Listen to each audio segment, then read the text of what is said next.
అమ్మ పడవ కాపాడండి నన్ను.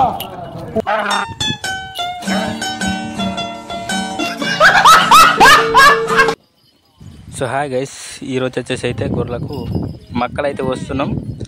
సో మక్కలు వస్తున్నాం బయట పరుపుల మీద.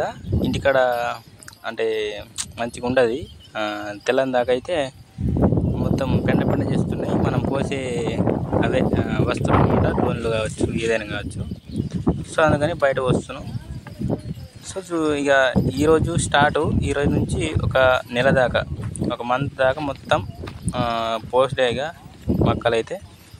సో చూడండి, మేమైతే ఈ తరవలో మేపుతున్నాం. ఓకేనా.